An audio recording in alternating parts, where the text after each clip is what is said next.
Now, I want to talk about change, how we all avoid it, and how we might be able to get past that and make it happen.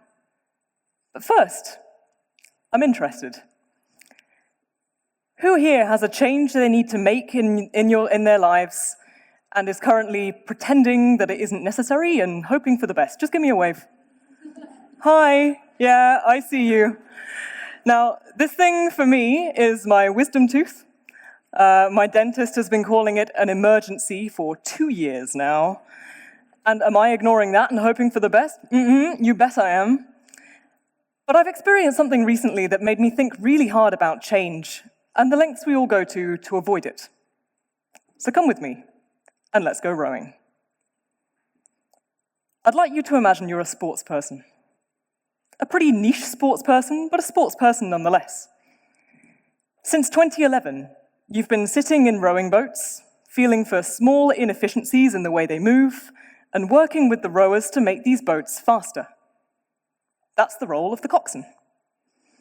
And in 2015, you moved to Switzerland. And it just so happens that your boss is the head of performance at one of the largest and oldest and most successful rowing clubs in the country. And he invites you in as the coxswain of that crew to help them win the Swiss national championships. I mean, it's an amazing opportunity, so you take it, and you train, and you train, and you train. And in 2016, you come third. So you go away and you train harder. And this time, it's different. The boat feels relaxed, comfortable. Training feels great. And then on the start line of the 2017 championships, everything is silent. Attention. Go. The next 3 hours pass in this haze of euphoria with your crew. It's a fantastic feeling. It's a perfect performance. And you go back to Zurich, and there's a party in the club room, and everybody's there. The place is packed. Speeches are made, and then your coach gets up, and he says, I have one more speech to make, and that's for Ruth. Because I think without her engagement and her skill, we might not have won today. And I just don't understand why she can't be a member.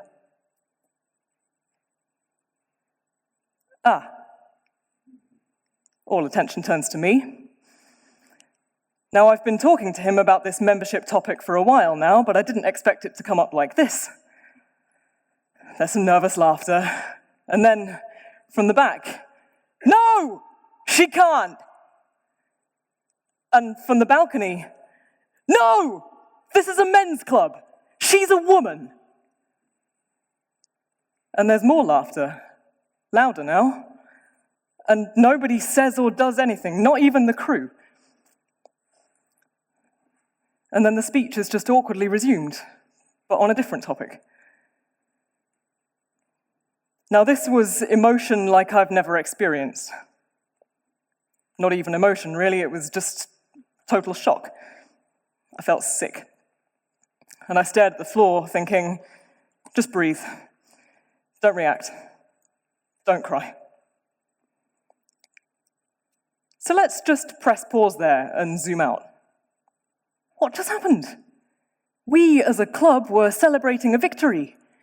But then, all along, there was this hairline crack underneath the surface, and that became visible when the coach got up to make his speech, and then, snap, it broke. And this quiet, private, slow struggle became suddenly and brutally public. And that moment was like a punch in the face to the more traditionally minded people in the room. How dare he? How dare he suggest that she should be part of this? So they spoke up. And what about the other people? The people who knew about that crack long ago? Well, they remained silent. And then everybody unanimously decided to change the subject, ignore what had happened, and hope for the best. Fast forward 2 years to this September. A journalist from a big national newspaper approached me. Hi, I'm writing a piece on that club's attitude to women. I figured, as a former female member of that crew, you might have something to say on the matter. Well, yeah, I had plenty to say on the matter. Now, the article was pretty big. Of hundreds of articles the paper published that week, only 6 had more engaged readership minutes than this one. And there has been so much support and so much sympathy and so much feedback. I mean, the reaction from my perspective was overwhelmingly positive. I even heard about this kid at the club who brought up the topic of equality with his parents at the dinner table, and his dad was ecstatic. "The article was great," he said. "It helped us have such an awesome conversation with our teenage boy. And I felt happy, I felt proud. It feels really good to have that kind of impact." So let's press pause again. What happened this time? Well, this issue that started as a private conversation between me and my coach, that I was so horrified about when it became public in the club, now exploded once again, but on a much larger scale. And this time, well, it was the club that felt horrified and shocked and sickened. They didn't recognize themselves in this new public version of events. The issue escalated again, and this time society said, yeah, maybe it is wrong to benefit from someone's time and skill for 2 years after you've invited them into your organization, and then to refuse them membership based on their gender. And the club's response was, once again, silence. No public statement was released. And that indicates that they're not even willing to accept that there's a conversation to be had here. Instead, they are hiding in their big yellow boathouse and hoping, once again, for the best. And you know what? I get it. It's like my tooth thing, a bit. I mean, my dentist, an external authority, said that I should really address it. And my response was, yeah, maybe, in the future. So I guess a similar thing happens when you approach a closed society with a public challenge. They refuse to have the conversation. They try their very best to downplay it or to ignore it, like we all do. They did it once at the celebration after the victory, and then again after the article was published. They feel the description in that article is not representative of who they are. So why won't they enter the conversation? What are they afraid of? Change happens in 3 stages. You need to initiate or make visible, and that's what happened when the coach made his speech. And then you need to polarize or ask the question, frame the debate. And that's what happened when the article was published. And then, well, then you need some neutral space where you can pick apart the complexity and find a workable solution. What does that look like? Well, maybe now's the time to find out. I'm on this stage. Let's do it. So let me get off my high horse and let's dive back into the story. Now, after that evening in June 2017, I simply walked away from the club. I didn't speak to anyone senior. I didn't explain why. People knew what had happened, but they chose not to engage. And me? I chose not to ask them to. I had the support of most of the senior athletes at the club. I had the support of the coaches and most of the junior athletes and their parents. I might have even had the support of my crew, but I chose not to engage with them after they ignored me at the event. The harsh reality is this: I walked away from the conversation I'd been pushing for. Instead, I quietly left the club and hoped for the best. So this story, like so many others, is nuanced and complicated and messy. There are no heroes here. Just a few characters encountering uncomfortable topics and each reacting in their own way. Now, these characters, myself included, were all constantly, desperately avoiding putting in the effort required to create sustainable progress. But what were we really avoiding? Was it that progress itself, or was it the emotional mess that would come with it? After all, The club doesn't want to upset its members. That's where the money comes from. And for my part, I was just so scared of losing that I simply disappeared. How do we create a space to talk, where these characters can explore each other's reactions? Well, maybe you do it by sharing responsibility for the progress. The story I told you at the start placed 100% of that responsibility on the club. But now I've stood up here and told you very openly what I could have done better.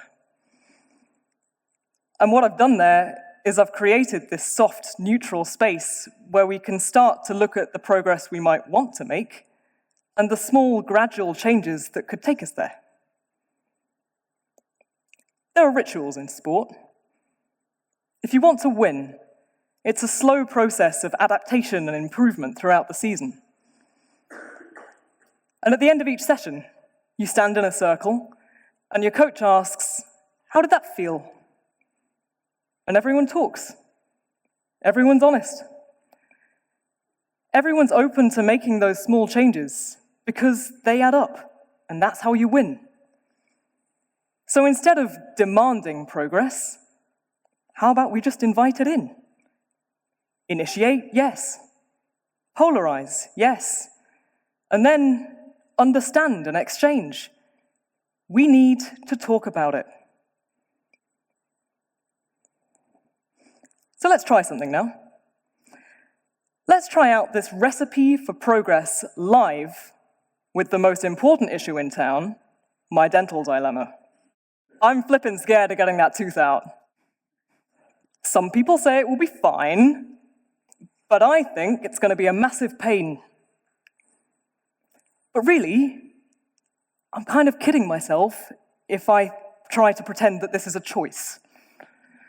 You know what? I'm going to book myself in for an X-ray. So what if the club were to do this too? What if they would follow this recipe? What if we didn't get stuck halfway through this process? What if they would release a statement, for example, so that we could start to talk about it? Because here's the thing. I think people don't avoid the change itself. They avoid the conversation around it. I'd like you to imagine you're a sports person. You look for inefficiencies and you come up with ways to fix them. Changes are necessary to win, but they don't need to happen all at once. And how do you make those changes happen? Well, definitely not by telling your teammates that they are backwards and sexist and they need to try harder. No, you do it collaboratively, by talking to each other, session after session after session. Because, ultimately, you're working towards the same goal. And if you want to help them reach it, don't be afraid to initiate. Don't be afraid to polarize. And then, crucially, please don't be afraid to talk about it. Now let's just get back to where we started. I asked you a question. Did you wave at me? Now, is it a change that you're avoiding, or is it perhaps a conversation?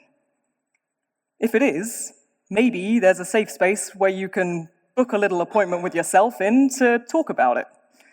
Don't hide and hope for the best. Just be open and explore the many ways in which progress can happen when we softly invite it in. And I guess I need to get that tooth out, huh? Thank you.